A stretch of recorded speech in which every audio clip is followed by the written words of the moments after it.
physical appearance instead of us. And He lies up again. He showed us newborn post. He showed us. So someday we are like Jesus again, newborn. All and we go our sinner body, sinner spiritual all away, and new spiritual, new body again like Jesus. He showed us. Until that time, we need to fight from sin. If you got sin, then not easy to way, not easy. Cause Satan come in, then make a house in our spiritual body. So not easy. So sin is need to scare sin. And Jesus died for our sin instead of us. So let's pray. Father, forgive us all the sins. Say, Lord, Lord, Lord. Lord, Lord, Lord. Father, thank you so much. You died for us. We are sinners. We are sinners. We know our sin, but not easy. Not easy. Take out. Father, forgive us all the sins in this time in our life. Oh Father, sometimes we are lying, hiding, not holy, and angry, fighting, don't love people. Or so many things we got sin, still we got sin. Father, forgive us all the sins. Oh Father, give us strength. Yes, we are weak. We are weak. But you are strong. Father, give us strength. Give us holy.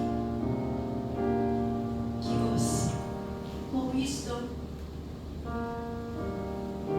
until we heaven.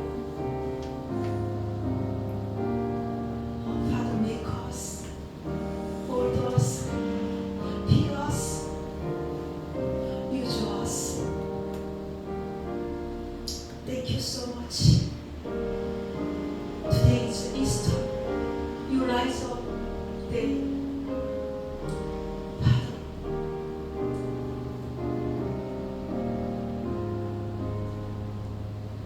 thank you so much again. You died for us, for my sin. Father, thank you so much. I pray in the name of Jesus. Amen. Stand up, please. Who will be free from the burden of sin? It is power in the blood. He make us everything win, all every Satan is. Amen. Clap your hands.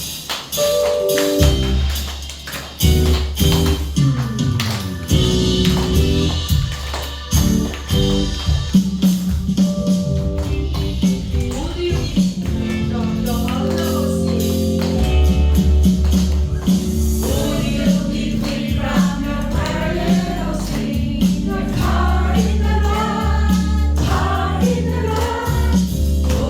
Lord,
serve the Holy God. And I will serve the foreign God. Any other pleasure Or any other treasure. you're my heart desire. You are my heart desire. Spirit without measure. Unto your name I will raise my sacrifice. I lift my hands. I lift my hands to the crowning King, to the great I am. You are sin. To you I sing, for you're the Reign one in my heart. who reigns within my heart. And I will serve the Holy God. And I will serve the foreign Or God. any other pleasure. Or any other treasure. You're my heart desire. You are my heart desire. Without measure. Spirit without measure. Unto your name I will raise my sacrifice. And I will serve the Holy God. And I will serve the foreign God. Any other treasure. Or any other treasure. You are my heart desire. You are my heart desire. Without measure. Spirit without measure. Unto your name. Unto your name I will raise my sacrifice. Let's pray. Yes. Yes. He's our only sacrifice. Only in our life. So pray for it. How free from your burden of sin? How? lift my head Only His powerful in the blood. How He will a victory win? Only wonderful He's in the blood. So Father, working our life, your powerful blood, not just our life, our children, our family, our friends, our brother and sister in the end, our church, our old pastor and ministry elder. Say, Lord, Lord, Lord, Lord, Lord, Lord. Thank you, Father, please. Oh, Father, worship you, praise you, glory you. Oh, Father, walking our whole life. Oh, Father,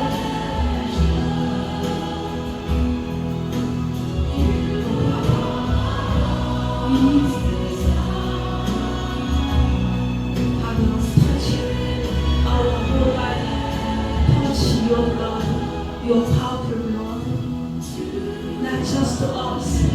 Please touch our children, our family, our friends, our brother and sister in the end, our church, our pastor and ministry, and elder, and our country. Oh, everything, even your power, Lord.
come before you, Father, that you will forgive us of our sins.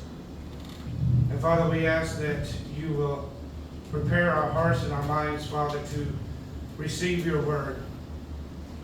Father, we thank you for this Easter Sunday, this Resurrection Sunday.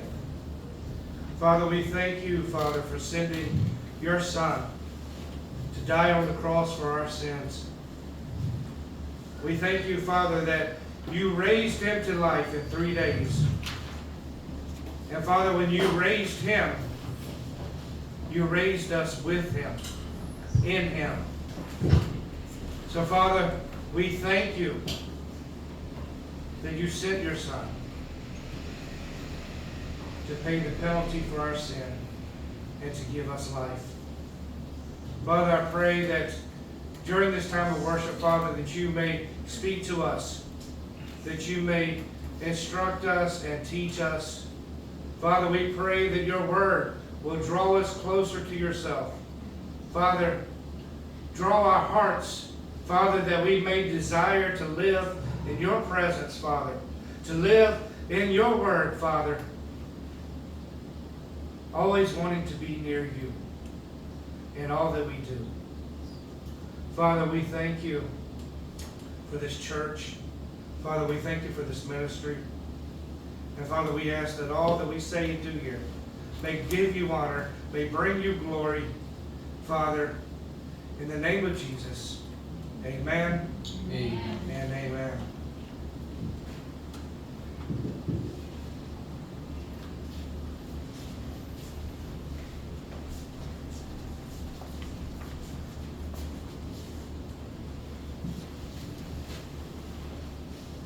Also Street, the other song of the letter. I believe in God the Father Almighty, maker of heaven and earth, and in Jesus Christ, his only Son, our Lord, who was conceived by the Holy Spirit, born of the Virgin Mary, suffered under Pontius Pilate, was crucified, dead, and buried. He descended into hell. The third day he rose again from the dead. He ascended into heaven, and sitteth on the right hand of God the Father Almighty. From thence he shall come to judge the wicked and the dead. I believe in the Holy Spirit, the holy universal church, the communion of saints, the forgiveness of sins, the resurrection of the body, and the life everlasting. Amen.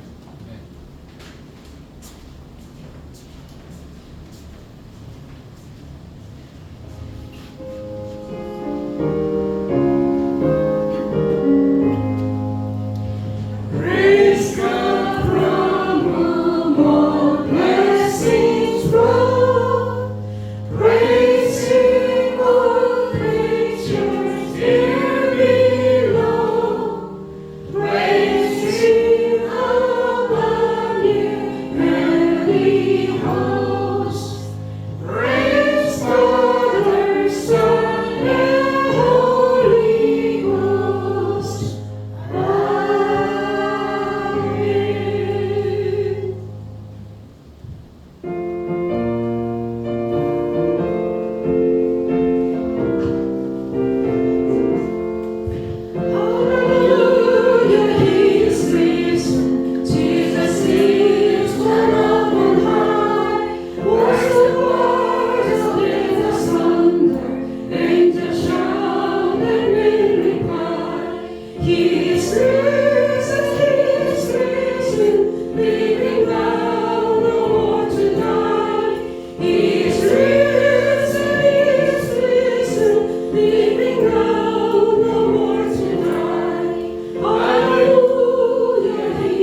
Today's scripture reading is coming from the Gospel of Matthew, chapter 28, verses 1 through 6 that read, Now after the Sabbath, as it began to dawn toward the first day of the week, Mary Magdalene and the other Mary came to look at the grave.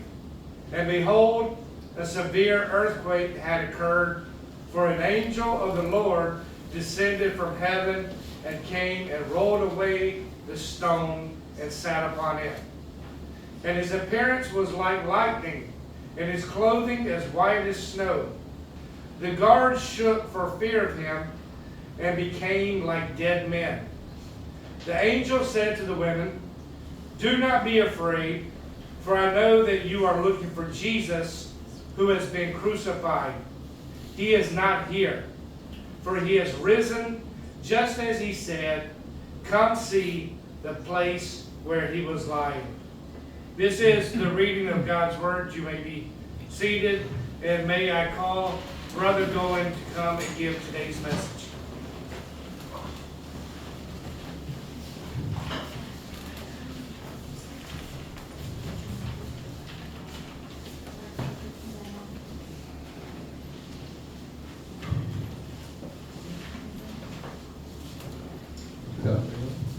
Afternoon PM.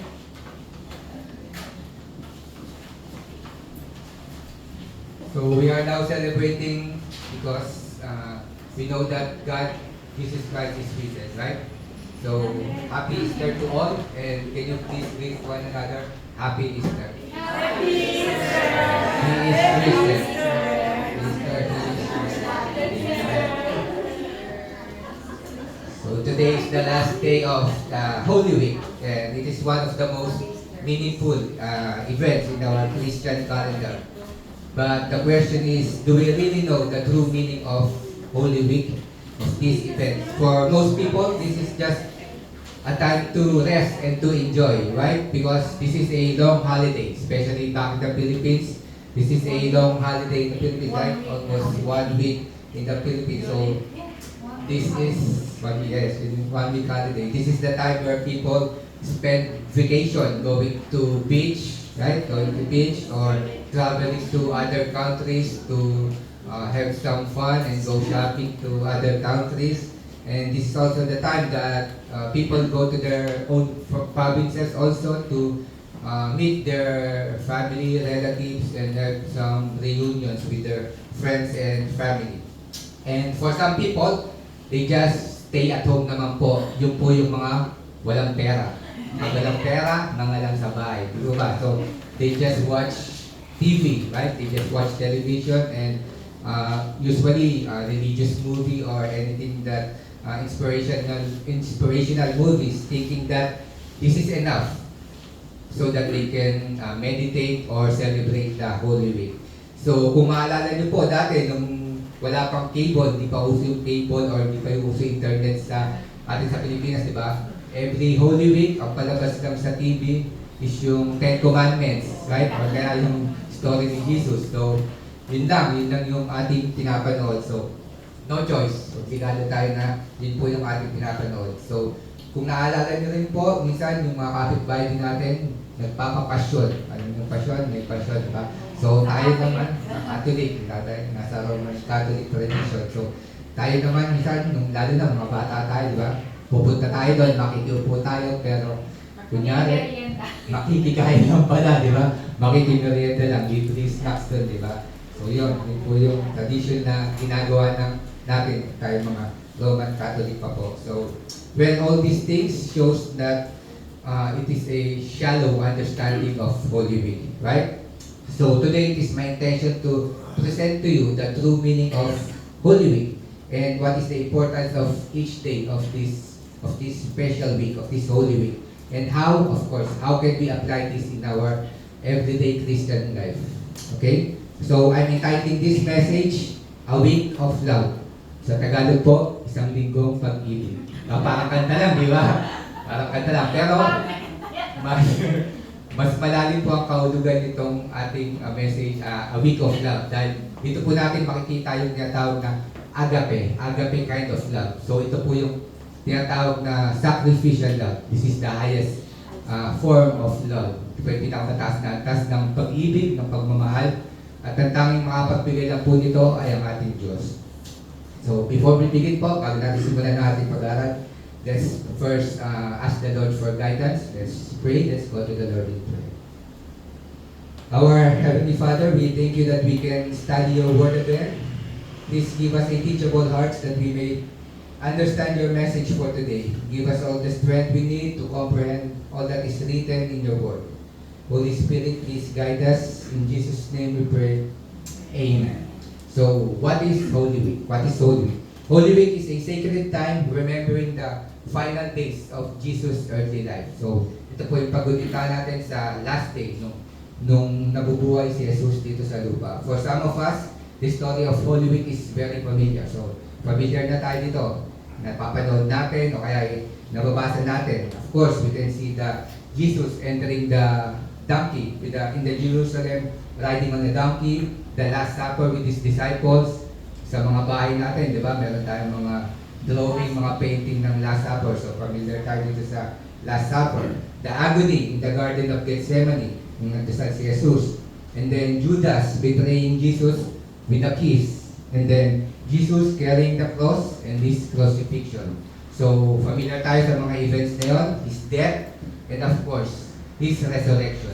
Ito po yung ating sineselebrate ngayong araw na to, His resurrection. We are all familiar with this, right?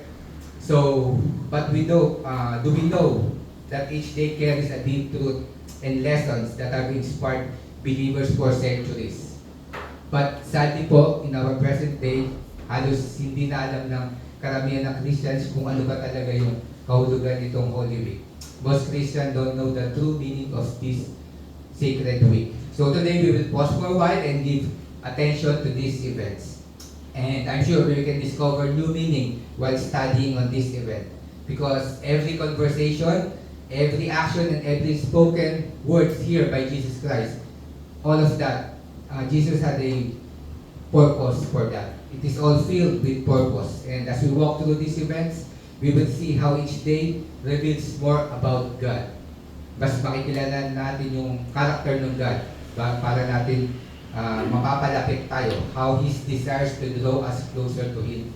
Makikita natin kung ano yung ginawa ng Diyos para tayo mapapalapit sa Kanya. So ito po yung message, ito po yung purpose of remembering Holy Week, that we could be closer to God.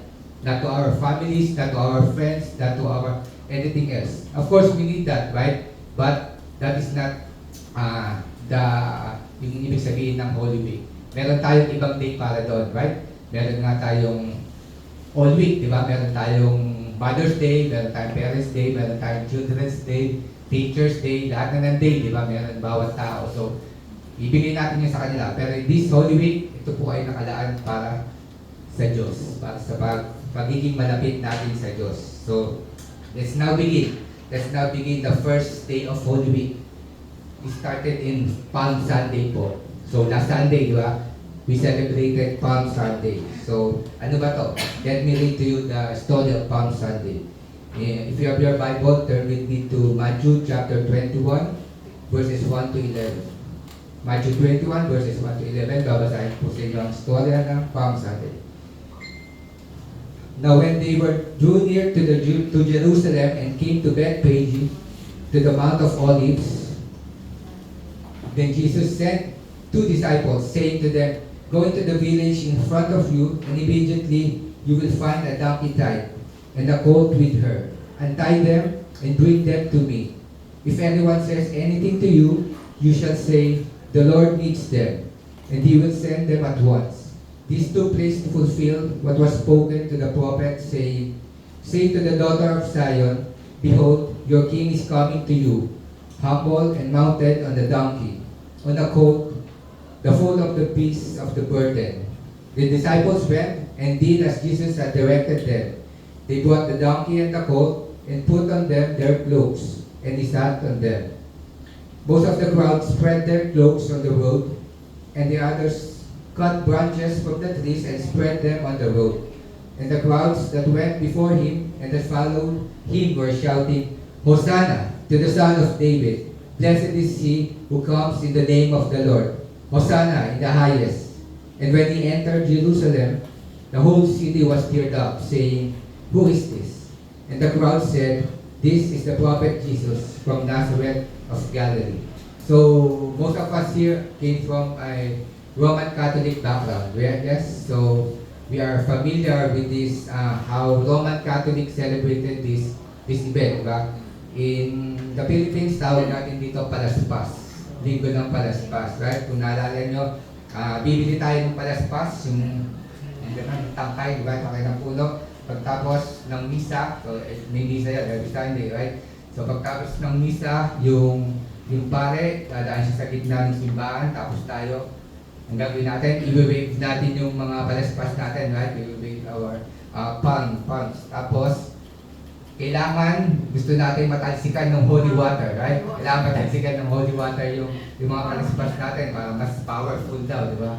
So, nakikipagsiksikan tayo sa mga ganon. So, last time nakita ko sa TV, meron ng water gun na yung gamit ng pare. Saka yung pandilig para lahat, walang sablay, mababasa daw lahat. So, ganun katindi ito. So, ang gagawin natin, ilalagay natin yun sa mga pintuan ng bahay natin, di ba? Pintuan ng bahay natin, o kaya ng bintana, and then, para pang-protection daw, sa kidlat, sa kulog, sa kidlat, yung mga ganung paniniwala ng Roman Catholic, ba? Pang-taboy din ang bad spirits. So, ang tanong po, yun lang po ba talaga ang ibig sabihin ng Palm Sunday? So, syempre po, hindi po. Ang Palm Sunday po marks the beginning of the Holy Week. This is the moment when Jesus entered Jerusalem riding on a donkey. This event was the fulfillment of the Old Testament prophecy found in Zechariah chapter 9. Sabi sa Zechariah chapter 9 verse 9, Rejoice greatly, daughter Zion, shout, daughter of Jerusalem, see your king comes to you righteous and victorious, lowly and riding on a donkey. So ibig sabihin po, napakalaga po itong kaganapan na to dahil ito po ay kaganapan ng Old Testament prophecy na pinulfill po ni Jesus. So ito po ay nakapropesiya, ito po ay ginampanan ni Jesus. Maybe we are asking, as we read this verse, ang tanong natin dito, why did Jesus rode a donkey? Right? Kasi usually naisip natin kapag king, if you are a king, dapat nakasakay ka sa horse, di ba? Sa horse or chariot, yung tinatawag nila. So here, because Jesus riding on a donkey communicated something profound about the nature of his kingship. So pinapakita dito yung kung anong klaseng hari ba siya, kung anong klase siya. He came not here as a warrior, seeking conquest, but as a humble king, bringing peace. Hindi po dito yung kaharian niya, kundi sa langit. At hindi po pakikidigma yung pinunta niya dito, kundi kapayapaan. Diba? He came not, kasi po, usually sa mga movies, diba, napapanood natin sa movies, kapag yung king nga, nakasakay siya sa kabayo, ibig sabihin, matapang siya, malakas, matipuno, diba? So, pag nakasakay ang king sa kabayo, makikipaglaban, makikidigma, merong away na magaganap, meron silang sasakupin ng mga ibang kaharian, ibig sabihin, merong patayan, right? So, ganun po yung naiisip natin. But here, Jesus came, nakasakay lang siya sa isang donkey, right? Sa maliit na, parang maliit na kabayo, donkey, ba? Hindi po kapayapaan, and hindi po pumunta si Jesus dito para sa kapayapaan ng bawat bansa lang. Hindi po ganun kasi ito yung pinunta niya dito, kundi kapayapaan between God at mga tao, right? Jesus came here to bring peace between man and God. Because by nature, all men are enemies of God, right? Because of sin. Dahil sa ating mga kasalanan, tayo ay kaaway ng Diyos. Kaya po, pumunta dito si Jesus. So, nabasa po natin kanina sa verse 9, the people who witnessed this entry celebrated by laying their clothes.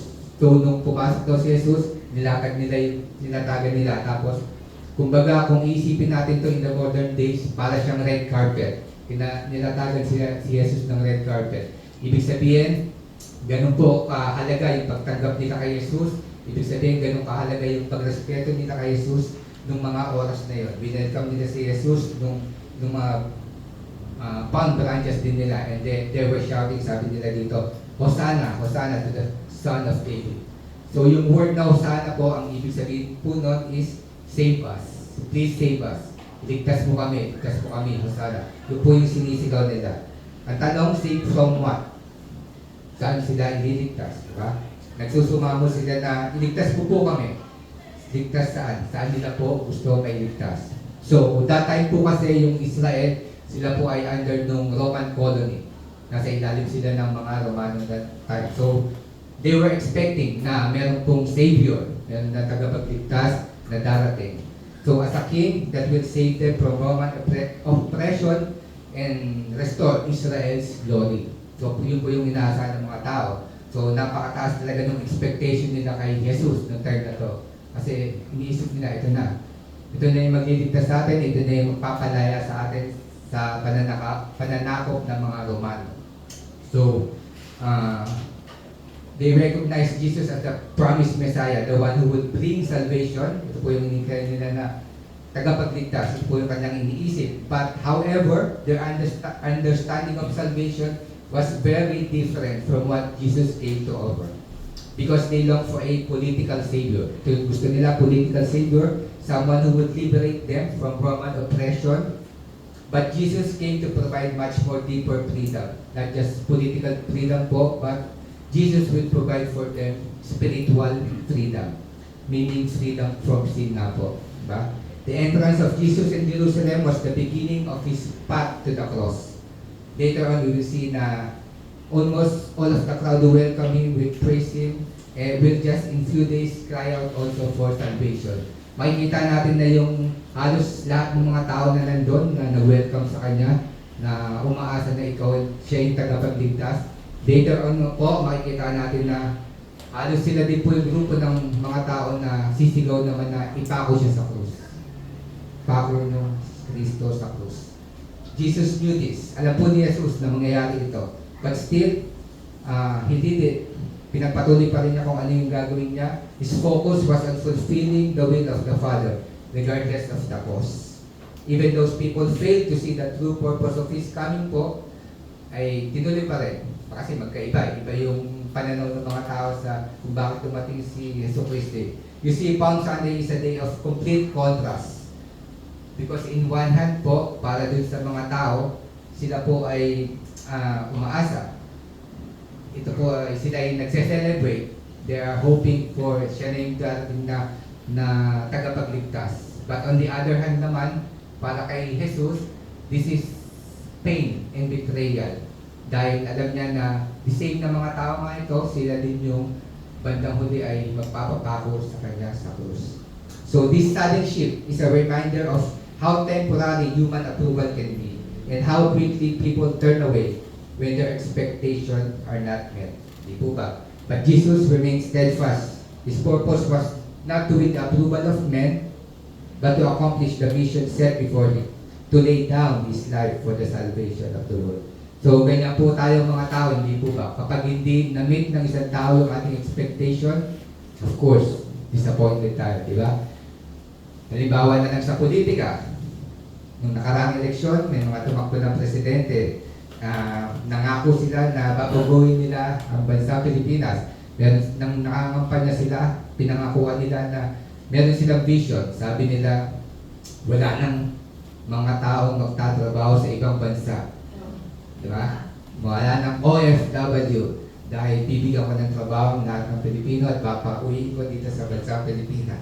Diba? So tayo naman, halos maniwala tayo sa kanila, halos makipag-away pa nga tayo sa mga kaibigan natin nun, sa mga churchmate natin. Bakit? Dahil sila sa pula, tayo sa dilaw, sila sa pula. Diba? So minsan, nagkakaroon pa ng pagtatalo, diba? So, parinigan, ganyan. So ngayon, sino panalo? Wala. Lahat po tayo talo. Di po ba? Bakit?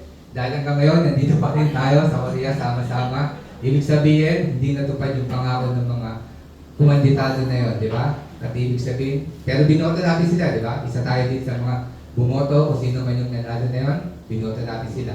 Pero ngayon, nakita natin na wala.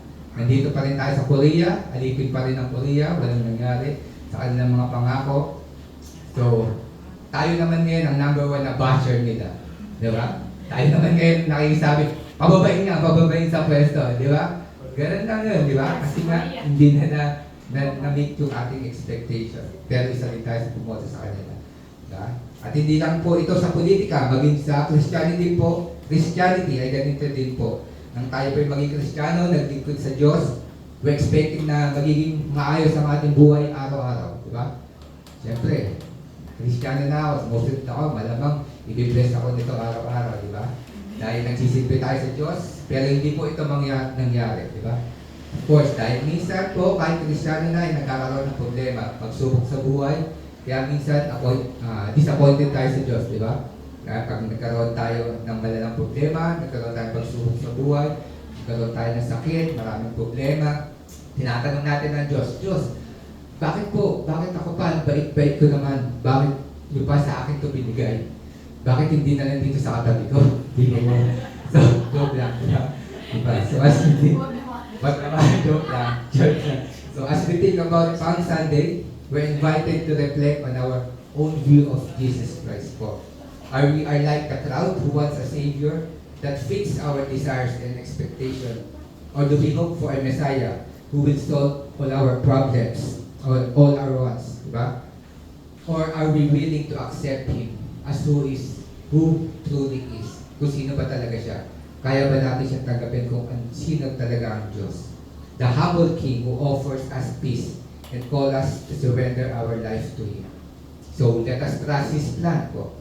Even when it doesn't align with our own plans. Let us not be like those people, the people who welcome Jesus who are just focused on the here and now. Kung ano lang yung inaasahan nila sa panahon na yon, yun na po yung gusto nila. They wanted a solution to their present problem lang po. But Jesus Christ came to address the root issue, the problem of sin po, separation of man and God. And that is eternal po. So sila kasi gusto nila kung ano, halos lahat ng tao kasi hindi natin nakikita pa, gusto natin kung ano yung nakikita natin. Yun yung pinanghahawakan natin, di ba? Gusto natin, makasure tayo ngayon. Pero si Jesus, mas malalim po ibibigay niya sa atin. Pang-eternal po, panghabang buhay, panghabang panahon po. So it is very important that we have a right view on who Jesus truly is. Some preachers are saying, if you become a Christian nga, you will be rich, you will be healthy. Well, that's not true. Well, why? Bakit po nasabi? Because I saw poor Christian. I saw Christians struggling financially, right? Minsan ako, diba? Tayo, nangungutang, diba? Tayo, right? So, hindi, diba? So, hindi. And I also visited Christian in the hospital. So, ibig sabihin, kahit isa magkakasakit ka, diba? Yes, even we became Christian, we are not exempted to those kind of problems. But the good thing is, we have peace. Diba? As a Christian, we have peace. We have peace in our heart that no matter what happens, what problem we encounter, we have a Savior. Somebody will help us. And that is our King, Jesus Christ. Amen? Amen. Let's continue on the next day. Holy Monday. Monday pa lang tayo, ano? Naku po. Holy Monday. I will read verse 12 to 13. And Jesus entered the temple and drove out all who sold and bought in the temple, and He overturned the tables of the money changers and seats on those who sold pigeons. He said to them, "It is written, my house shall be called a house of prayer, but you make it a den of robbers." So this happened po in Holy Monday. Pamilyar tayo sa senaryo na ito, di ba? Ito po yung senaryo na nagwala si Jesus dahil pagpasok niya ng templo, sa harapan ng templo, nakita niya na maraming mga nagtitinda, maraming mga business doon. So, ginawa niya, nagwala si Jesus, pinagtataob niya lahat ng mga nandoon sa harapan na yun. So, dito po natin nakita kung paano magalit si Jesus. So, nagagalit po ang Diyos. Alam natin na mayroong galit ang Diyos, hindi lang puro love. So, pero ito po yung tinatawag na righteous anger. Ito po yung tinatawag na righteous anger. On this day, Jesus entered the temple in Jerusalem and He became angry on what He saw. Yun nga, dahil ginawang tindahan, ginawang profit, negosyo, ng simbahan. All focus on profit rather than prayer. So this dramatic scene is not just about cleansing a physical space, but also much about cleansing our spiritual heart. So Jesus' action on Holy Mondays revealed His passion for pure worship. Ito po yung gustong gawin dito ni Jesus kaya siya nagalit. Gusto niya pong ibalik yung mga tao sa pagsamba, sa tunay na pagsamba. So, dito po natin makikita sa kanilang, kasi yung mga tao doon, nakita natin, puro pansariling kapakanan na yung kanilang iniisip dahil nagtitinda nga sila. So, hindi na yung pagsamba yung pinupunta nila doon. Sinasamba na nila ang kanilang mga sarili. Ang ibig sabihin nito. So, brothers and sisters, you might be here in this church every Sunday, but your heart is not here also. God desires our worship, not our rituals. We might be here on Sunday doing all the church program, church activities. We might be singing, we might be reading the Bible, praying, attending Bible study. But still, we are not worshiping God. You might be here in church every Sunday, but your heart is not here. Maaring physically present tayo dito, pero yung puso po natin hindi. Tanong po natin sa ating mga sarili. Pag-uwi natin sa bahay, pagbulay-bulayan natin, bakit ba ako nandito sa simbahan ngayon? Ano ba yung intention ko sa pagpunta ko dito? Is it to worship God? Or ano ba? Ano ba yung talagang ating tunay na intention? Of course, Brother Gowen, we're here naman. Lahat naman tayo dito, we're here to worship God. Diba? Yan yung ating main. Okay. Pero pag-isipan pa rin natin kung ano ba yung ating tunay na, kasi pwede natin yan sabihin sa pastor, pwede natin sabihin sa mga katabi natin, pwede natin sabihin kahit sa ating sarili, di ba? Pero alam ng Diyos, of course, alam ng Diyos ang ating mga puso, kung ano po ba talaga ang ating pinunta sa simbahan, kung tayo ba'y tunay na sumasamba po. Kaya po, atin po itong pagbulay-bulayan sa araw na to, pag-uwi natin, yun po yung ating isipin. Isipin po natin yung mga maling intensyon. Magdasal tayo, pagdasal natin sa Diyos na nawa po ay itama ang mga puso natin. Kung meron mga maling intensyon sa ating mga puso, humingi tayo ng awa, ng biyaya, at bibigyan tayo ng Diyos first. For sure yan. Diba?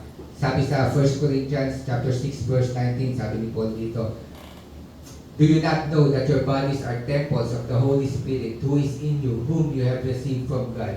So, gaya po ng paglilinis ni Jesus ng templo, Jesus wants to cleanse the temple of our hearts also. Yun po yung gusto ni Jesus na gawin. He desires to remove anything that hinders us for our relationship with Him. Anything that distracts us from our true worship. This process might be mahirap po, might be uncomfortable. It may involve letting go of our bad habits, our bad attitudes, or even our relationships that are not aligned with God's will. But it is a necessary step if we want to experience the fullness of His presence. Ito po yung gustong ituro sa atin. Kaya po tayo hindi makasamba ng tama sa Diyos dahil po maraming po tayong balakid. Marami tayong balakid sa ating unang-una, sa ating mga sarili, at pangalawa po sa ating pong mga kapwa. Importante po na itama po muna natin ang ating sariling pag-ugali at tamang relasyon natin sa ating mga kapwa. At para po pagpasok natin sa simbahan ay magiging malinis po ang ating puso, walang balakid sa ating puso, at makakasamba po tayo ng maayos sa Diyos. Hindi po pwede yung principle na basta, sasamba lang ako, pupunta sa simbahan, Diyos lang yung focus ko. Wala akong pakialam sa mga churchmate ko, wala akong pakialam kung sino kanya, basta focus lang ako. Hindi po pwede mangyari yon dahil bago ka makapasok, sabi na, meron kang lilinisin. Kailangan mong linisin yung sarili mo, kailangan natin linisin ang ating paligid. Amen? Let's move on. Next day, Tuesday, Holy Tuesday. So, after cleansing, pagkatapos na linisin ni Jesus yung temple, Jesus returned to the temple courts on Tuesday, then began teaching. So, nagturo naman. Pagbalik ni Jesus doon nung kinabukasan, nagturo siya. This is a day filled with lessons. This is the day where Jesus taught some of the most profound parables na mababasa natin regarding the kingdom of God. That's why Jesus had many confrontation this day sa mga religious leader. Ito po yung araw na maraming pakikipagtalo si Jesus sa mga Pariseo, sa mga skribo. Dahil nga nagtuturo siya na that's why Jesus had many confrontation this day between religious leader. Because the religious leader, feeling threatened by his popularity, tried to trap him with difficult questions, hoping that madidiscredit nila si Jesus. Gusto nila palabasin na hindi tama yung mga tinuturo ni Jesus. So basahin ko po sa inyo yung kwento sa Matthew 21 verses 23 to 27. And when he entered the temple, the chief priests and the elders of the people came up to him as he was teaching and said, By what authority are you doing these things? And who gave you this authority? Jesus answered them, I also will ask you one question. And if you tell me the answer, then I also will tell you by what authority I do this thing. The baptism of John, from where did it come? From heaven or from men? And they discussed it among themselves, saying, If we say from heaven, he will say to us, Why then did you not believe him? But if we say from men, we are afraid of the crowd, for they all hold that John was a prophet. So they answered Jesus, We do not know. And he said to them, Neither will I tell you by what authority I do this thing. So we see here that yun nga, yung mga religious leader demanded to know but what authority daw na ginagawa ni Jesus to, yung kanyang pagtuturo. Bakit siya nagtuturo? Ano yung karapatan niya para magturo? Dahil nga gusto nilang palabasin na false teacher itong si Jesus that time. But Jesus responded in a way na they live speechless, ba? Di nila nasagot yung tanong ni Jesus. So, these religious leaders were not interested in finding the truth. They were only interested in protecting their power. So, alam niyo yung mga tao nagtatanong tungkol sa Bible na hindi naman nila gusto talaga malaman yung tungkol sa Bible. Kumbaga, meron lang silang gustong protektahan. Ba? And they were unwilling to consider the possibility that Jesus was not sent truly by God because it would mean acknowledging that their authority was flawed. Dahil kapag nagkataon na may authority nga si Jesus, ibig sabihin sila ay walang authority. So for us Christians, Holy Thursday challenges us to examine our own hearts and ask whether we are truly open to God's truth. Are we willing to surrender our own authority and submit to God's authority? So yan po yung tanong natin sa ating mga sarili ngayon dito sa araw na to. Diba? Do you submit to the authority of Jesus in your life? Nagsasubmit po ba tayo sa authority ni Jesus? So, Brother Gowen, paano po ba namin malalaman yung sagot dito? Paano ba nalalaman ko nagsasubmit sa authority ni Jesus ang isang tao? Basahin ko po sa inyo sa Matthew chapter 28. Ito po yung isang halimbawa. Matthew 28 verse 18 to 20. And Jesus came and said to them, All authority in heaven and on earth has been given to me. Go therefore and make disciples of all nations, baptizing them in the name of the Father and of the Son and the Holy Spirit, teaching them to observe all that I have commanded you. And behold, I am with you always to the end of the age. So sabi ni Jesus dito, all authority daw is given to Him. Sino nagbigay? Of course, the Father. Diba? God the Father binigay sa Kanya. So ibig sabihin nito, kailangan po natin sundin si Jesus dahil binigyan siya ng authority ng Diyos Ama. So ano po yung pinapagawa sa atin ni Jesus? Make disciples. Sabi ito lang, make disciples. So ginagawa po ba natin ito? Opo, gagawin. Ginagawa ko naman po. Nag-share naman ako ng gospel sa ibang tao. Nag-share naman ako. Natry ko naman po na mag-share na ng gospel. So very good. Ibig sabihin po nun ay nag-submit kayo sa authority ni Jesus. So, paano naman po yung hindi? Paano naman kami gagawin? Hindi po kami sumunod. So, alam niyo na po yung sagot. Wala na pong kasi wala explanation. Ibig sabihin, hindi tayo nag-submit. Diba? So, think about this. Isipin po natin to. Kung hindi po nag-submit yung mga apostles, mga unang disciples ni Jesus sa pinag-uutos na to, hindi makakarating sa panahon natin ngayon yung gospel. Hindi po ba? So, hindi natin malalaman yung gospel. Hindi po ba? And then, hindi po pwedeng umistop sa generation natin yung pagpapalaganap ng ebanghelyo ng mabuting balita, di ba? Paano na yung future Christian? Diba? Of course, wala naman sa kamay natin. Wala naman sa kamay natin kung sila nga ay maliligtas o hindi. Pero ang gusto ko pong ipunto is, utos po ito ni Jesus. Utos ni Jesus. So, kung sinasabi natin na tayo mga Kristiyano, ang ibig sabihin kasi ng Christian is followers of Christ, di ba? Literal na ibig sabihin ng Christian, followers of Christ. So, kung ikaw ay followers of Christ, kailangan sumusunod tayo sa pinag-utos ni Kristo. Kung hindi natin po alam kung paano ang gagawin, pwede niyo pong itanong sa akin o kalang pastor, kalang mag-listening, pwede tayo magpatulong how to evangelize. I think ginawa na natin dati yun, di ba? So, kailangan natin yung seryosohin. Kailangan po natin yun na hindi lang basta binabasa natin ng paulit-ulit na binabasa. Pwede natin i-apply. Kailangan i-apply yun. Okay? Let's move on. Next day. Holy Wednesday. Holy Wednesday. Basahin ko po Matthew chapter 26, verse 14 to 15. Then one of the 12, whose name was Judas Iscariot, went to the chief priests and said, "What will you give me if I deliver him over to you?" And they paid him 30 pieces of silver. And from that moment, he sought an opportunity to betray him. Holy Wednesday is also known as the Spy Wednesday. Today po tawag dito is Spy Wednesday. Because this is the day when Judas Iscariot, one of Jesus' own disciples, made the decision to betray him. Diba? Si Judas ay itong may door kay Jesus.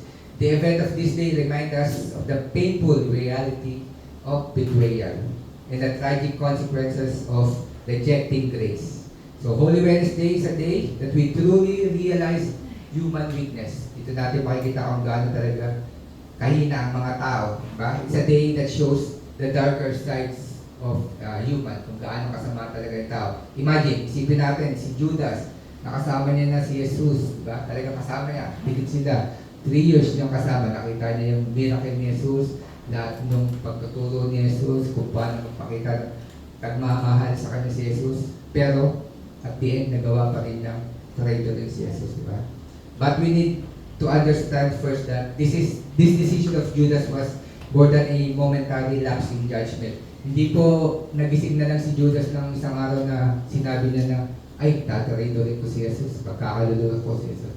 Hindi po, ito po ay kaunting-unting namunga sa kanyang puso. Sabi dito sa John chapter 12, verse 4 to 6, "But Judas Iscariot, one of his disciples, he was about to betray him, said, why was this ointment not sold for 300 denarii and given to the poor?" He said this not because he cared about the poor, but because he was a thief.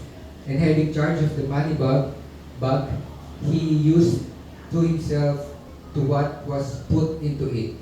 So si Judas po that time, siya yung parang treasurer ng mga apostles. Siya po yung naghahawak ng pera ng grupo. So meron po siyang record na nangungupit siya dun sa mga pera ng apostles. So nagsimula sa maliit, di ba? Nangupit lang siya siguro ng pa-tsunan-tsunan nung una, pa-tsunan-tsunan na, naging manon, saka lumaki na. So gusto niya na ngayong ipagkalulog si Jesus ng petmanon, di ba? Parang ganun siguro yung time. Unti-unting nag-grow sa kanyang puso ang mga bagay na ito.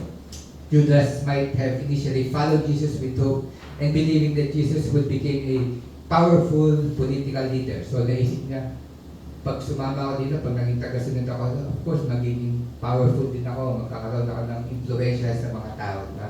So dito, kapag naging but that time po kasi, nung nakasama niya na si Jesus, paunti-unti, tinuturo na sa kanila ni Jesus. Ano na yung tinuturo ni Jesus? Suffering, servant. Pag kayo naging tagasunod ko, maghihirap kayo, magiging, kailangan maging servant para sa akin. Diba? So, nawala yung ano niya, na-scattered yung kanyang mga pangarap. Diba? Judas' expectation was shattered. He wanted a kingdom of power, but Jesus offered a kingdom of humility. So, ang tanong naman po ngayon is, have you experienced to be betrayed by somebody? Yes, maybe. Malamang, diba? Malamang lahat tayo nasubukan na natin ma-betray. Betrayal is one of the deepest wounds a person can experience. It is not just about broken trust, but it's about being rejected by someone you love. Ito po yung mahirap dahil yung sa pagmamahal, diba? Yung taong minahal mo, yun yung mag-betray. Betray sa'yo, yun po yung mas mahirap. For Jesus, the betrayal of Judas was not a surprise, but it was still painful. Alam na ni Jesus yun, pero masakit pa rin sa kanya. He knew what Judas would do, yet he still washed his feet at the Last Supper. He shared bread with him and even called him friend up to the last minute. Naisip niyo po ba yun? Alam niya na tatraido rin siya, pero hinugasan niya pa rin yung paa ni Judas. Hanggang sa huli, friend. Friend pa rin ang tawag na kay Judas, kaibigan pa rin siya. Diba? Sabi sa Matthew chapter 26, 49-50. And he came up to Jesus at once and said, "Greetings, Rabbi," and he kissed him. Jesus said to him, "Friend, do what you came to do." Brothers and sisters, this is a picture of grace beyond our understanding. Diba? Hindi natin kaya ito. Sa tingin ko, walang kayang gumawa sa atin ito na dinarido ka ng isang tao na mamahalin mo pa siya, na pagsisilbihan mo pa. Hindi ko alam ha, pero sa akin, parang mahirap, hindi po ba? Pero si Jesus, kahit na alam niya, ginawa niya po ito. Diba? Holy Wednesday asks us to reflect on our own hearts. Are there areas that we have allowed bitterness and greed or disappointment to take root? Are there times when we have been tempted to betray Jesus even in small ways by choosing our desires over His will? So ito pong story ni Judas, ito po ay warning para sa atin, but also a reminder of Jesus' mercy. Ito po ay warning, pero papaalala din po na maawain po. Maawain ng Diyos, maawain si Jesus. Until the very end, Jesus gave Judas an opportunity to turn back and repent, to receive forgiveness, but Judas chose a different path, and one that led him to destruction. So makita natin yung contrast pagkumparahin natin si Judas at si Peter. So alam natin si Peter, di ba, dinay din niya si Jesus ng 3 times, di ba? Pero anong pagkakaiba nila? Si Peter po, he asked for forgiveness, di ba? Lumapit pa rin siya kay Jesus. And kinausap niya pa rin siya, kahit natakot siya, kahit nagkasala siya, open pa rin siya. Open pa rin siya na i-correct siya ni Jesus. Open pa rin siya sa biyaya ni Jesus. Pero si Judas, sinarado niya po yung kanyang puso. Imbis na lumapit siya, humingi ng tawad sa Diyos, lumayo siya. Kaya po, umantog siya sa sarili na pong pagpapakamatay. Holy Wednesday teaches us that the condition of our hearts matter more than our outward action. We can choose to be close to Jesus physically as Judas, but far from Him spiritually. So maaaring kala natin, pupunta tayo sa simbahan, malapit tayo, pero malayo pala yung puso natin kay Jesus. So Holy Wednesday calls us to surrender our expectation and trust in the wisdom and goodness of God when His ways are hard to understand. So let's move to Holy Thursday. Holy Thursday or Monday Thursday. Tawag dito ng iba, Monday Thursday. M-A-U-N-D-Y. Monday Thursday. From the Latin word, mandato. Ibig sabihin po ay commandment. So yung mandato, commandment, refers to a new commandment Jesus told to His disciples. So ano yan? John chapter 13 verse 34. Basahin ko sa inyo, John 13 verse 34. A new commandment I give to you, that you love one another, just as I have loved you. You are also to love one another. So you might asking, ano yung bago doon? Sa Old Testament pa naman, di ba, tinuro na yung love one another. So ang bago po doon is, sabi ni Jesus is, just as I have loved you. Just as I have loved you. Meaning, the standard of showing our love to others is based on the example na binigay ni Jesus. So ano yung example? Ano yung example na binigay ni Jesus? Basahin natin. John chapter 13 verse 3 to 5. Jesus, knowing that the Father had given all things into His hand, and that He had come from God and was going back to God, rose from supper. He laid aside His outer garments, and taking a towel, tied it around His waist, then poured out water into a basin, and began to wash the disciples' feet and to wipe them with the towel that was wrapped around Him. So nakita natin dito, hinugasan ni Jesus yung paa daw ng mga disipulo. So yung time nila, sa tradition na to, sa culture nito, ang gumagawa lang po nito ay yung mga servant, yung mga slave, yung mga alipin. Sila lang po yung naghuhugas ng paa ng kanilang mga master. Diba? Jesus is saying to them, now that I, the Lord, your teacher, have washed your feet, you also should wash one another's feet. He was calling them to follow His example of servanthood, to love and to serve others with humility. Yung po, yung pagpapakita ng pagmamahal. Serving others. Yung po yung gustong ipakita at ituro ni Jesus sa kanila at sa atin din po na Para natin maipakita ang pagmamahal natin sa kapwa, kailangan natin magsilbi sa ating kapwa. Importante, magpakumbaba sa ating mga kapwa. So, nakakalungkot minsan, meron po tayong nakikita ng mga ibang churches, di ba? Mga ibang denomination, yung mga ibang leaders ng mga ibang churches. Hindi po sa church natin, ha? Mabait mga leaders sa church natin. So, mga ibang leaders sa churches, nakita natin na feeling nila sila yung mga CEO sa simbahan. Feeling nila si Sajamin, sila yung boss, right? Na kung makapag-utos minsan ng mga members nila is wagas, di ba? Gusto nila kung ano yung sinabi nila, yun yung batas, di ba? So hindi ganun yung tinuturo ni Jesus. Tinuturo niya ay kailangan magsilbi. Kung ikaw ay leader, kung ikaw ay pastor, kailangan ikaw ay nagsisilbi sa iyong mga congregation. So Monday, Thursday is also the day when Jesus gathered His disciples to celebrate the Passover meal. So dito din tinuro ni Jesus yung Passover meal na later ang ginagawa natin na communion, right? Yun yung tinatawag na communion para sa ating mga Christian. With these simple elements, bread and wine, Jesus instituted the Lord's Supper, a sacrament that Christians have observed for centuries as a reminder of His sacrifice and symbol of a new covenant between God and humanity. So, ang ibig sabihin po nito, breaking of bread, sharing the cup of His willingness to give. Ang ibig sabihin nun is, binigay ni Jesus yung kanyang pong buhay, kanyang dugo, yung kanyang katawan. So, ito yung sinisimbolo ng bread and nung wine na yan, kanyang blood, yung kanyang katawan. So, ibig sabihin, handang ibigay ni Jesus yung buhay niya para po sa atin. So, Monday, Thursday is also a night of betrayal. Jesus went to the garden of Gethsemane, and while he was praying, Judas came and gave him a kiss. Then the soldier arrested him. So, dito rin po nangyari yung pinakasikat na tinatawag na halik ni Judas. Diba? Dito po, tinatawag si Jesus. So, let's move on. Next day, Good Friday. Good Friday is a day of deep sorrow. So, tanong po natin, bakit Good Friday? Bakit yung tinawag na Good Friday? Ano yung good dito? Eh, dito nga namatay si Jesus, di ba? Dito siya pinahirapan, dito siya pinako. Bakit siya naging good? It is called good not because of what happened, but because of what it accomplished. The reconciliation of sinners to holy God. Yun po yung dahilan kung bakit siya naging good. Dahil, ibig sabihin, tinubos ni Jesus ang ating mga kasalanan. Tayo ay walang sala.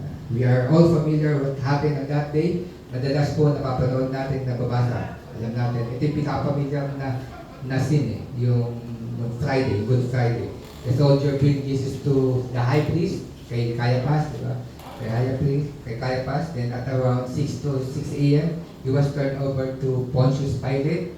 So, kilala natin si Pontius Pilate. Lagi natin siyang pinabasa. Then the people shall crucify him. Then Jesus carried his own cross, going to Golgotha. And then at around 9 a.m., Jesus was crucified. So 9 a.m. po, na umaga na talagang pinako si Jesus sa krus. And at around 12 o'clock to 12 noon, nagkaroon po ng kadiliman. Diba? Kami na tayo 3 hours of darkness na tinatawag. So, all over the land. And at exactly 3 o'clock p.m., Jesus died. Sabi dito sa John chapter 19, verse 28 to 30. After this, Jesus, knowing that all was now finished, said, to fulfill the scripture, I thirst. A jar full of sour wine stood there.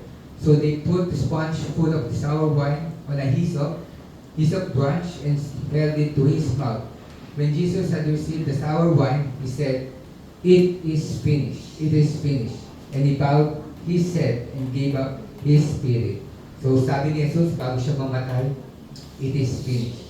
Ito yung ulit niyang sinabi. So tanong po, ano po yung natapos? What did Jesus accomplish on the cross? Basahin ko po sa inyo, Genesis chapter 3, verse 15. I will put enmity between you and the woman, and between your offspring and her offspring. He shall bruise your head, and you shall bruise his heel. So this is the first gospel. Ito po yung first gospel. After pong magkasala ni Adam and Eve, nagbigay po ang Diyos ng propesiya kung paano mababayaran yung kasalanan na ginawa nila. Di ba? So ito po yun. Ito po yung tumutukoy, in Genesis 3:15 po, ito po yung tumutukoy sa crucifixion ni Jesus. Ang sinasabi po nito, ito po ay mapapako si Jesus sa krus po. Sa next preaching ko po, di ba, Genesis yung ano natin, series. So next preaching ko po is, papaliwanag ko to sa inyo. Genesis 3:15, nandito na tayo. Ipapaliwanag ko po to ng detail pa po. But ngayon, sa ngayon po, kailangan po natin maunawaan na ito po ay propesiya na tinupad ni Jesus. Ito po yung kailangan natin maunawaan. Ito po ay propesiya na tinupad ni Jesus. Kaya po sinabi ni Jesus na it is finished. So ibig sabihin, natapos na yung prophecy na yun. Natapos na ni Jesus sa krus na yun. Good Friday is a reminder that we cannot be saved by our own good works. It is all the work of our sovereign and gracious God. Ito po yung gustong turo ng Good Friday sa atin. So let's move on. Holy Saturday. Holy Saturday is a day of silence, waiting and uncertainty after the intensity and anguish of Good Friday. So Holy Saturday feels empty. So this is usually called the Black Saturday. Right? It's what we call natin Black Saturday. It's a day when hope seems lost and the future is unclear. Jesus' lifeless body lay in the tomb, sealed behind a heavy stone and guarded by Roman soldier. Kung isipin natin, walang pag-asa na, di ba? His disciples scattered and afraid and were hiding, confused and filled with grief. For them, everything seems to have failed. The one they believed, the Messiah, the one who spoke of life and resurrection, was now dead. Naranasan niyo na po ba yung ganito na taong nangako sa inyo, ba? Meron taong nangako sa inyo pero hindi tinupad. Naranasan niyo na ba yung jowa nyo na pinangakuhan kayo ng forever pero wala palang forever? Ba? Naranasan niyo na ba yung nangutang sa inyo na pinangakuhan kayong babayaran kayo sa katapusan ng buwan? Ba? Magkakatapusan na ng mundo, hindi pa rin nagawa, di ba? So, ito po yung mga tao na nangangako na hindi kayang tuparin yung kanilang pangako, di ba? So, ito po yung tingin nila kay Jesus noong time na to. Na si Jesus nangako sa kanila, pinangako, pero hindi pala kayang tuparin. Kasi nga, namatay si Jesus. Holy Saturday represents the in-between, the time in between, the death and the resurrection, between despair and hope. Holy Saturday teaches us about waiting. Kung gusto natin ituro, waiting. When God seemed silent for disciples, it was a day of question. So, malamang nagtatanong sila, ano ba, nasayang ba yung ating mga paghihirap? Diba? Ang hirap nun ang hirap nung time nung Saturday kasi nasa gitna, naiipit sila, hindi natin, nasayang ba yung amin? Kami na ba yung susunod na papatay ngayon? Kami na ba yung susunod? So, this is a reminder. Holy Saturday is a reminder that God is always at work. Even when we can't see it, it's a day mirrors our own experience of waiting then. Makikita din natin dito yung ating own experience on our prayers, di ba? Minsan meron tayong pinagdarasal. For example, we're praying na makahanap ng bagong trabaho. Di ba? Yung waiting na habang nagkita tayo, wala tayong trabaho, kung saan tayo makakalipat ng trabaho, maubos na yung ating pera.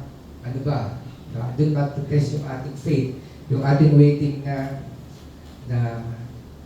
ating paggaling. Yan, may sakit tayo. Waiting na, kailan ba ako gagaling? Napakatagal, dito ba? Para sa mga dalaga na naghihintay ng mapapangasawa nila, waiting nila, kailan ba ako magkakaroon ng asawa? Kailan ba dadating yung mapapangasawa ko? Diba? At doon naman sa mga may asawa na ang asawa ay sa makabilang bahay, kailan ba balik din ang asawa ko? Yung waiting na, kailan ba? Yun yung pinaka-time na pinaka-mahirap.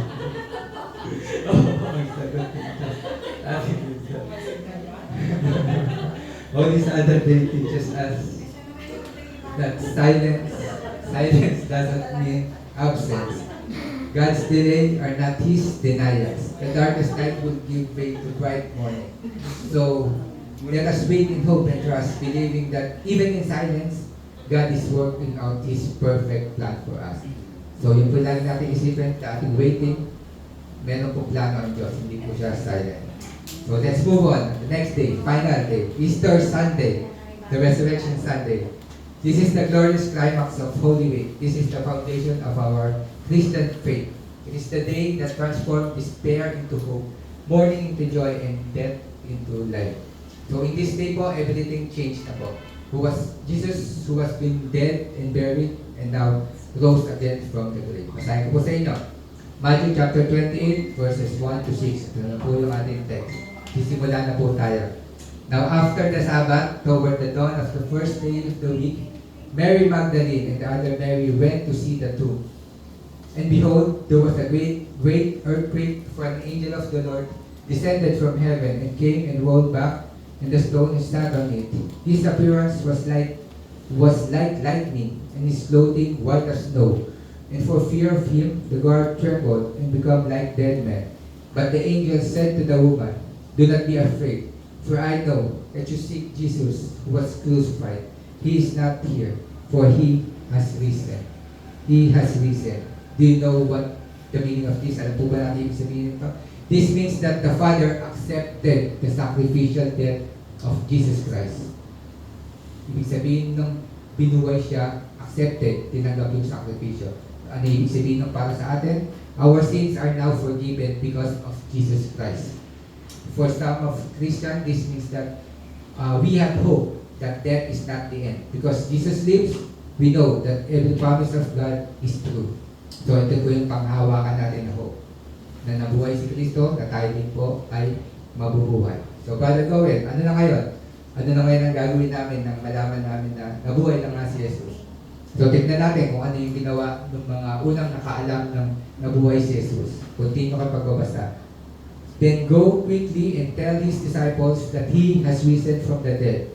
And behold, he is going before you to Galilee. There you will see him. See, I have told you. So they departed quickly from the tomb with fear and great joy, and ran to tell his disciples. So kagaya po ng ginawa ng mga babaeng ito na una pong nakakita, unang nakaalam na nabuhay si Jesus, yun din po ang dapat natin gawin. Ipagsabi natin sa ibang tao, ipagkalat natin sa ibang tao kung ano po yung nangyari kay Jesus. Na si Jesus po ay namatay at muling nabuhay para sa pagtubos ng kasalanan ng kanyang mga tao. So, patunay na siya ay Diyos at patunay po na siya ay pinadala ng Diyos. Paalam natin sa kanila na si Jesus na po ang tanging daan ng kaligtasan. Jesus is the way, the truth, and the life. Let us share this good news with the world that desperately need to hear this. Death has been crucified. Christ is risen. Jesus is alive. Amen?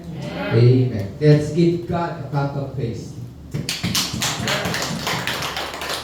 Let's pray. Our Heavenly Father, Lord, salamat po muli sa hindi po mensahe ngayong araw na to. Salamat po sa paggabay namin. Salamat po sa paggunita namin ng inyo pong ginawa, inyo pong pagkamatay. Pinaka-importante ay inyo pong muling pagkabuhay na nangangahulugan po na kami din po ay mabubuhay. Ito na po ang aming pangahawakan. Ito na po ang aming hope sa aming pong buhay. Salamat po muli, Panginoon. Nawa po ay pagpalain ng lahat ng nakinig, Panginoon. Nawa po ay ingatan bawat sa amin sa pag-alis sa lugar na ito. Amin pong tinataas ang inyong pangalan. All glory belongs to you, God. In Jesus' name we pray. Amen.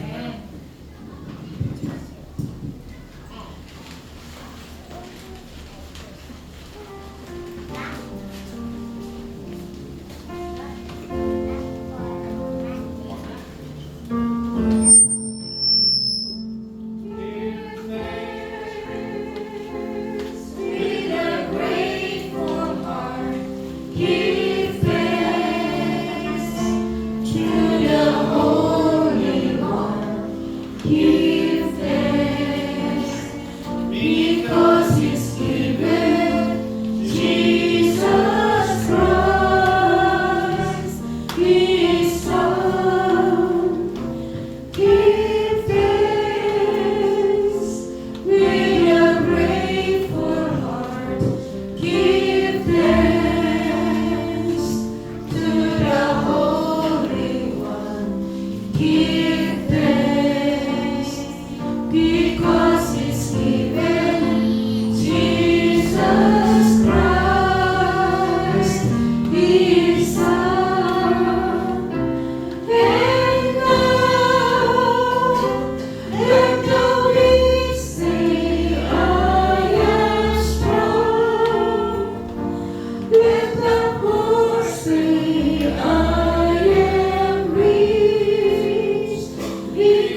Jesus, thank you for this day, God, that we gathered here today as we celebrate Easter Sunday, Lord.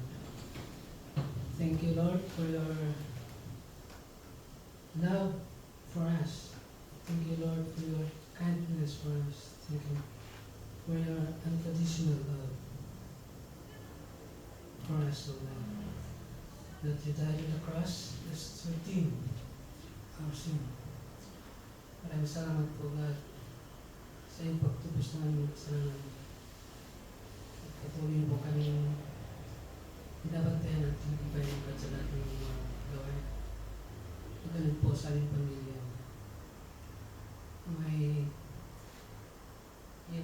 bless ko sa our offering, God. This is the portion of our labor. We bring it back to you, God, for your glory. And we give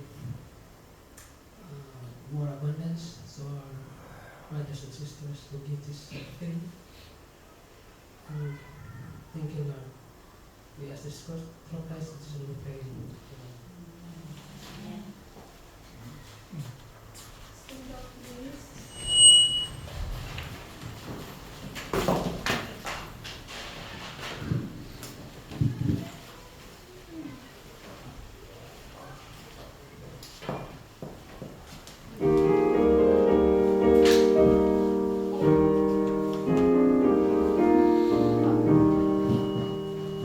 God is the glory, risen conquering Son, and resist the victor, thou deathless one.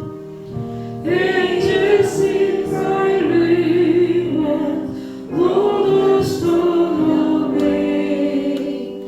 Kept the folded grave close, where thy body be. Thine is the glory, risen conquering Son, and resist the victor, thou deathless one.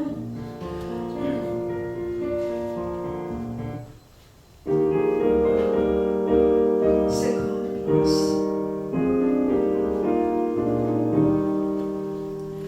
Lord Jesus, with us, risen from the tomb, lovingly He graced us, scattered here and known. Let His trust be gladness, Hymns of triumph sing. For our Lord now lives, death has flawless sting. Thine is the glory, risen conquering Son, and resist the victor, thou deathless one. No more the guilty, glory, Prince of life, like Moses is cloudy, Jesus in our strife. Make us more than conquerors through thy death-pleased love. Bring us safe through Jordan to thy home above. Thine is the glory, risen conquering Son, and resist the victor, thou deathless one. Amen. Close prayer. Our Father, which art in heaven, hallowed be thy name. Thy kingdom come, thy will be done, on earth as it is in heaven. Give us this day our daily bread, and forgive us our debts, as we also forgive us our debtors. And lead us not into temptation, but deliver us from evil. For thine is the kingdom, and the power, and the glory, forever and ever. Amen. Amen. Thank you, coming.